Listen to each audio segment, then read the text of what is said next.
بھائی یہ جو عید کی نماز ہے نا، اس کے بارے میں لوگ بہت پوچھ رہے ہیں کہ اگر گورنمنٹ کی طرف سے مسجدوں میں کراؤڈ پر پابندی ہو تو کیا ہم اخبل طریقے سے گھر میں عید کی نماز پڑھ سکتے ہیں؟ گھروں میں عید کی نماز جائز نہیں ہے، نہ جمعہ جائز ہے نہ عید کی نماز جائز ہے، کیونکہ جمعہ اور عید کی نماز کے لیے بیسک شرط جو فقہا بیان کرتے ہیں وہ ہے اذن عام، کھلی اجازت ہو۔ آپ گھر میں اگر جمعہ پڑھیں دروازہ کھول دیں، سب کو آنے کی اجازت ہے۔ اور لوگ کہتے ہیں اس کی دلیل کیا ہے؟ بھائی اس کی دلیل یہ کہ جمعہ اور عید یہ شاعر اسلام میں سے ہے، یہ بند کمروں میں نہیں ہوتا، اس سے جمعے اور عید کی ویلیو ختم ہو جاتی ہے۔ جیسے نبی صلی اللہ علیہ وسلم کے دور میں گاؤں میں کبھی جمعہ نہیں ہوا، مدینہ کے ارد گرد کے جو گاؤں کے لوگ تھے وہ جمعہ آ کے پڑھتے تھے کہاں؟ مدینہ میں، گاؤں میں نہیں قائم کیا، کیونکہ یہ شاعر اسلام میں سے ہے نا۔ تو اب یہ کیسی اجازت ہے کہ نبی کے دور میں گاؤں کے لوگ شہر میں آ کے پڑھ رہے ہیں اور یہاں شہر کے لوگ اپنے اپنے گھروں میں بند ہو کے پڑھ رہے ہیں؟ تو ہماری رائے یہی ہے، اور حضرت مفتی تقی عثمانی صاحب کا بھی اسی پہ فتویٰ ہے کہ ان لاک ڈاؤن کے حالات میں گھروں میں آپ ظہر پڑھیں گے، جمعے کی نماز نہیں پڑھیں گے، نہ عید کی نماز پڑھیں گے۔ عید کی نماز وہاں پڑھ سکتے ہیں کہ جہاں پھر لوگوں کو کھلے عام اجازت دے دیں۔ تو اگر کسی فیکٹری میں یا کسی ایسی جگہ پہ سب کو آپ نے اجازت دے دی بھائی یہاں آئیں، تو وہ پڑھیں، پھر اجازت ہے۔ تو یہی رائے ہے، اس کے خلاف جو قول ہے ہماری نظر میں وہ ضعیف ہے۔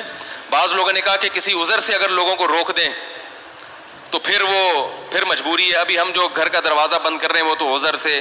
تو بھائی یہ جو فقہا نے کہا ہے نا کہ اذن عام کی کھلی اجازت ہونی چاہیے، تو کھلی اجازت ختم تو جب ہی ہوگی نا جب کوئی عذر ہوگا، بلا عذر کون لوگوں کو نماز سے روکے گا؟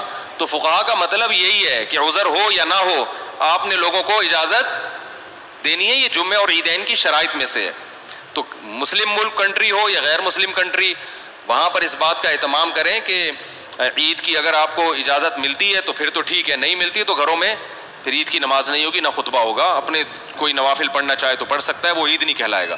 اور کیونکہ ایک شرعی عذر ہے تو وہ اللہ معاف کرنے والا ہے، اور کیا ہے۔ باقی مسجدوں میں گورنمنٹ نے اگر اجازت دی ہے، بعض لوگ یہ اشکال کرتے ہیں کہ مسجد میں بھی تو ابھی جمعہ جو ہوتا رہا ہے اس میں کھلے عام اجازت نہیں ہے، وہ تو ایک پابندی ہے کہ اتنے لوگ آئیں گے، اس سے زیادہ نہیں آئیں گے۔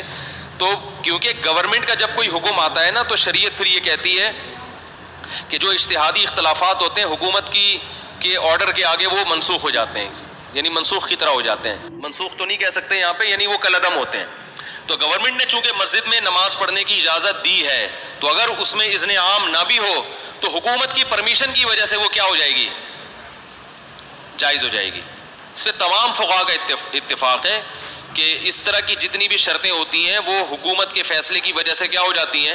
کالعدم۔ جیسے چاند کا مسئلہ ہے نا، چاند کا مسئلہ سعودی عرب میں کچھ اور ہے، ہمارے ہاں ان کا سسٹم ہی الگ ہے، ہمارا سسٹم بھی الگ ہے، ہم اس سسٹم کو نہیں مانتے۔ لیکن سعودی عرب میں جب ہم جائیں گے تو وہاں کی گورنمنٹ ہمارے سسٹم کے حساب سے فیصلہ نہیں کرتی، وہ اخبل طریقے سے کرتی ہے۔ تو جیسے بھی کرتی ہے لیکن سعودی حکومت میں وہ کیا ہو جائے گا؟ نافذ، کیونکہ حکم حاکم جو ہے نا شریعت میں اس کی ایک ویلیو ہے، ورنہ ہر آدمی اخبل طریقے سے ہی چلتا رہے گا تو یہ تو تباہی برباد ہو جائے گی نا۔ تو اس لیے وہاں ہم کہتے ہیں کہ جب گورنمنٹ نے ایک لا پاس کر دیا، فیصلہ کر دیا، تو جب گورنمنٹ کہے گی عید ہے تو عید ہے، جب کہے گی بقرعید ہے تو کیا ہے؟ بقرعید ہے۔ تو یہاں ہماری گورنمنٹ نے کیونکہ ہلال کمیٹی بنائی ہوئی ہے، اس کے اتھارٹی کا حق حاصل ہے، تو وہ جب فیصلہ کرے گی تو کیا ہوگا؟ ابھی دیکھو نا 4-5 سال پہلے ہم نے بتا دیا تھا کہ 30 روزے مکمل ہوں گے، 5-6 سال پرانی بات ہے، بلکہ اس سے بھی زیادہ۔